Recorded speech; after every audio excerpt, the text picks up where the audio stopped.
राजस्थान के एक छोटे से कस्बे से बिलोंग करने वाली मैं हमेशा ये सोचा करती थी कि DU या BHU या JNU जैसी बड़ी यूनिवर्सिटीज में एडमिशन होता कैसे है। इच्छा बहुत रहती थी कि बड़े बड़े कॉलेजेस में पढ़ो, लेकिन ये पता ही नहीं होता था कि एडमिशन कैसे लेना है, फॉर्म कहाँ से भरें, कैसे भरें। आज हमारे पास में वेबसाइट्स होती हैं, उनके लिंक्स होते हैं, इंटरनेट होता है। पहले ऐसी कोई फैसिलिटी होती ही नहीं थी। हमेशा ये सोचा करती थी कि काश मुझे पता पड़े कि इन कॉलेजेस में एडमिशन मिलता कैसे है। तो finally after so many years मुझे इस बात का जवाब मिल गया है, और जवाब है CUET यानी कि कंबाइंड यूनिवर्सिटीज एंट्रेंस टेस्ट। जब से इस टेस्ट के बारे में मुझे पता पड़ा है तब से मैं काफ़ी एक्साइटेड हूँ इस टेस्ट के ऊपर वीडियो बनाने के लिए, क्योंकि ये एक ऐसा टेस्ट है जो पूरे इंडिया को ना एक सिमिलर प्लेटफॉर्म पर लाके खड़ा कर देगा। चाहे कोई कैंडिडेट दिल्ली से हो, जयपुर से हो, या फिर किसी सुदूर इलाके से, यानी कि किसी छोटे से गांव से जहां पर उसके ये फैसिलिटीज़ अवेलेबल नहीं है कि वो पता कर सके कि कितनी बड़ी बड़ी यूनिवर्सिटीज़ हैं, तो उनमें जाने के लिए क्या सब्जेक्ट चाहिए, क्या सिलेबस होना चाहिए और कैसे वो एग्ज़ाम देकर इन यूनिवर्सिटीज़ में पार्टिसिपेट कर सकता है। तो इन सारे सवालों का ना एक ही जवाब निकल कर आया है, और बहुत ही शानदार जवाब है, और वो है CUET। तो आइए जानते हैं इसी एग्जाम के बारे में। Hey guys, welcome to college mela. This is doctor Shubhra, और मैं यहाँ बात करती हूँ बहुत सारे करियर और कोर्सेज के बारे में। बहुत सारे अच्छे अच्छे रिप्लाईज मिलते हैं, रिस्पॉन्सेज मिलते हैं, और बड़े स्टूडेंट्स भी मिलते हैं जो ये अपनी परेशानियाँ शेयर करते हैं कि क्या चूज़ करें, कैसे चूज़ करें। तो मैं उन्हीं सब सवालों का जवाब देने की कोशिश करती हूँ। अगर आपको भी किसी करियर के बारे में जानना है तो आप कॉमेंट सेक्शन में लिख सकते हैं, but for now let's talk about CUET। Common university entrance test, ये मिनिस्ट्री ऑफ एजुकेशन ने इस एग्जाम को स्टैब्लिश किया है। आप सिर्फ एक एग्जाम देकर अलग अलग यूनिवर्सिटीज में अपनी स्टैब्लिशमेंट, अपनी एबिलिटीज को शो कर सकते हैं, और आप जो 44 सेंट्रल यूनिवर्सिटीज हैं उन यूनिवर्सिटीज में एडमिशन ले सकते हैं। तो ये एग्जाम आखिर है क्या? CUET में एक्चुअली इन्होंने जितनी भी सेंट्रल यूनिवर्सिटीज हैं उन सबको कंबाइन कर दिया है। पहले AMU का एग्जाम अलग होता था, BHU का अलग होता था, अगर किसी को DU में जाना था उसका एंट्रेंस टेस्ट अलग देना पड़ता था। अब आप सोचिए इस हसल को कि कैसे पॉसिबल है कि एक इंसान BHU का एग्जाम देने के लिए बनारस जाएगा और फिर DU का एग्जाम देने के लिए दिल्ली आना पड़ेगा, या फिर किसी और इंस्टीट्यूट का एग्जाम देने के लिए वहां जाना पड़ेगा। So to bring the solution for this examination, ये CUET एग्जाम को स्थापित किया गया है।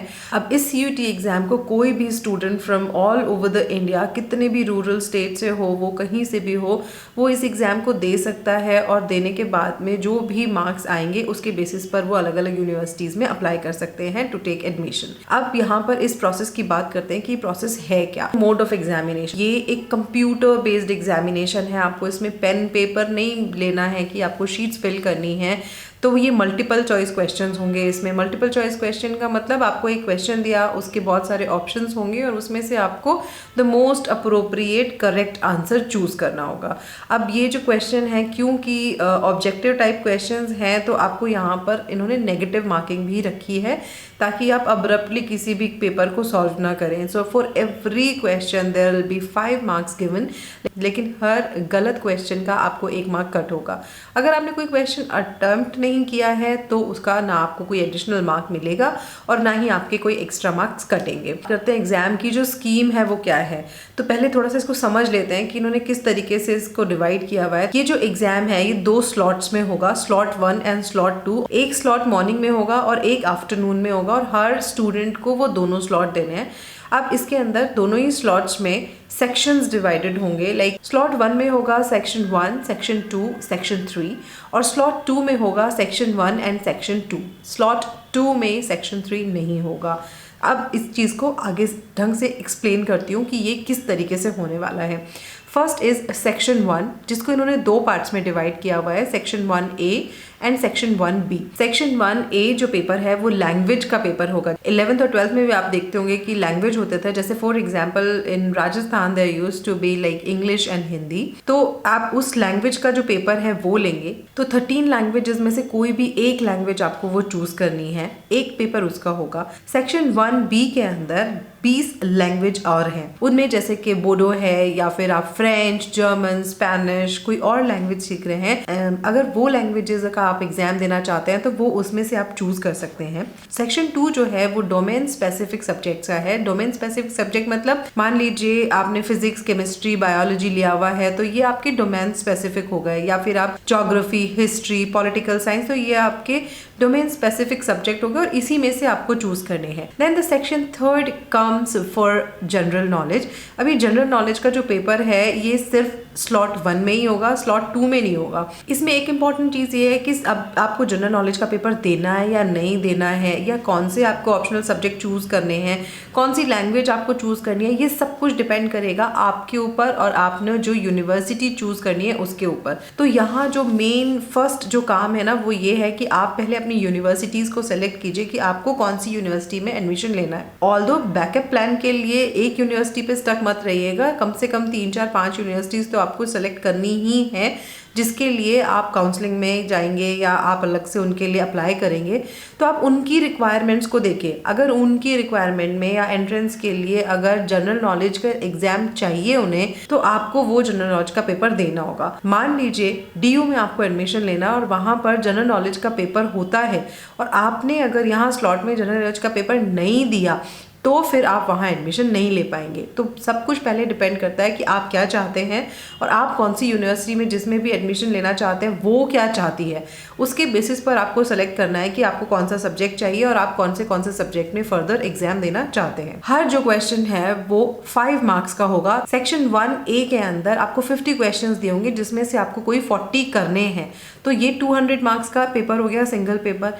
ऐसे ही सेक्शन 2 की अगर हम बात करें तो वहाँ पर 50 क्वेश्चंस में से 40 आपको करने हैं पर सब्जेक्ट। मान लीजिए आपने 2 सब्जेक्ट चूज किए हैं तो आपको 80 क्वेश्चंस करने होंगे। अगर आपने 1 सब्जेक्ट चूज किया है तो आपको 40 क्वेश्चंस करने होंगे। अब हम बात करें जनरल टेस्ट में, तो जनरल टेस्ट में 75 क्वेश्चंस दिए हुए होंगे और उसके अंदर से आपको 60 क्वेश्चंस के आंसर देने हैं, यानी कि ये यहाँ पर हो जाएगा 300 मार्क्स का पेपर। फीस की बात करें तो fees is 600 rupees for unreserved category. OBC और एनसीएल, ईडब्ल्यूएस इन सब के लिए 600 है और एससी, एसटी, पीडब्ल्यूडी और थर्ड जेंडर्स के लिए इट्स 550।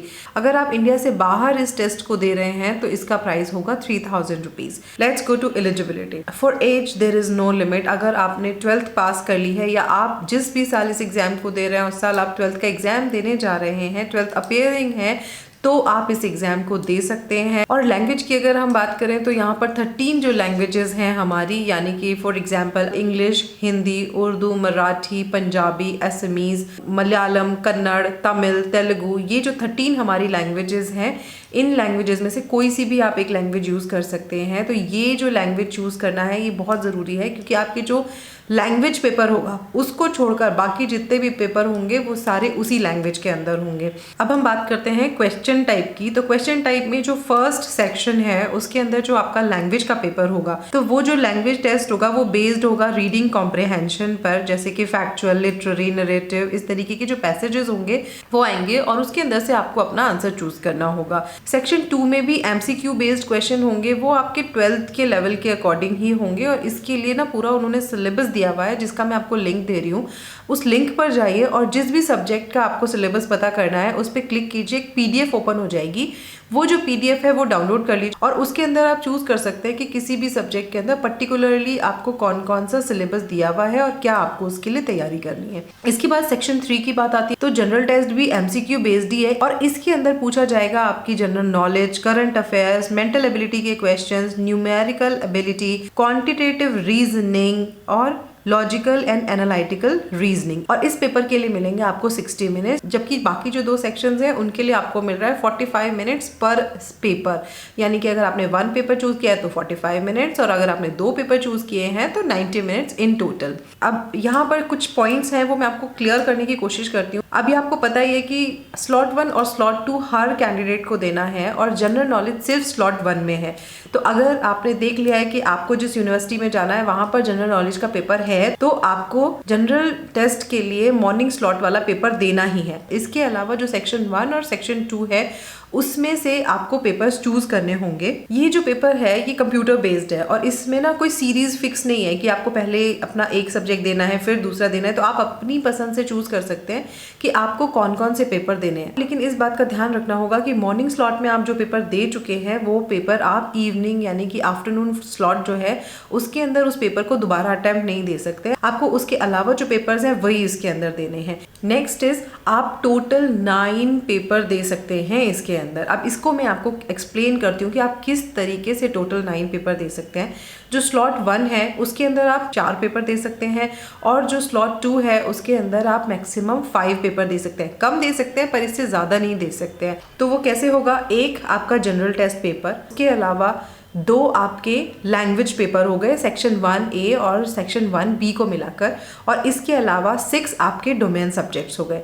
या तो आप इसको इस तरीके से दे सकते हैं, या फिर 1 आपका जनरल टेस्ट, 3 आपके लैंग्वेज पेपर एंड रेस्ट यानी कि 5 आपके डोमेन सब्जेक्ट्स। इससे अलावा आप एग्जाम नहीं दे सकते हैं। इसको और अच्छे से एक्सप्लेन कर देती हूँ कि आपको इसको किस तरीके से करना है। एग्जाम में स्लॉट 1 के अंदर जो कि मॉर्निंग में हो रहा है, सिर्फ 4 टेस्ट आप दे सकते हैं।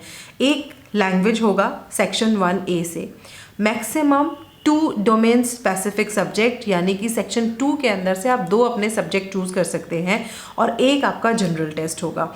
इसके बाद जब स्लॉट 2 के अंदर आप आएंगे तो स्लॉट 2 के अंदर या तो आप एक language section 1 and section B में से मैक्सिमम 4 डोमेन स्पेसिफिक सब्जेक्ट्स ले सकते हैं, या फिर एक अलग ऑप्शन जो है वो ये है कि आप डोमेन स्पेसिफिक सब्जेक्ट 3 ले लीजिए और 2 लैंग्वेज चूज कर लीजिए। अब जनरली मल्टीपल जो लैंग्वेजेस होती हैं वो चूज वो लोग करते हैं जिन्हें आगे लैंग्वेज की स्टडीज करनी होती हैं।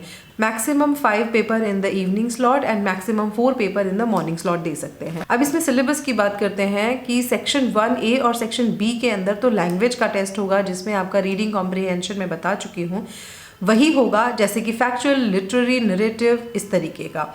इसके बाद हम बात करें सेक्शन 2 की, तो सेक्शन 2 के अंदर जो सिलेबस है वो दिया हुआ है NTA की वेबसाइट पर, मैं उसका लिंक दे रही हूँ।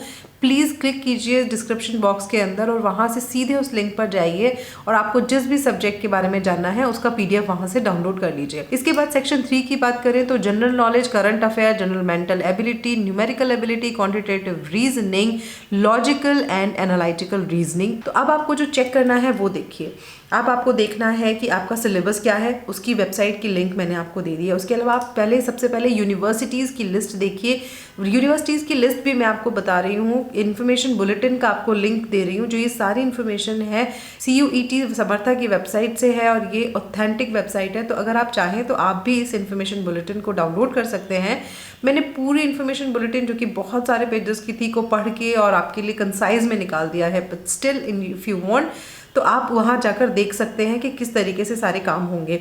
डॉक्यूमेंट्स की या जो भी आपको प्रिपरेशन करनी है उसकी बात करूँ, उसमें है आपका वैलिड मोबाइल नंबर होना चाहिए, आपका एक्टिव ईमेल आईडी होना चाहिए। इसके अलावा scan copy of your photograph, scan copy of signature, scan copy of 10th marksheet, 12th marksheet, photo identity proof and scan copy of your caste certificate.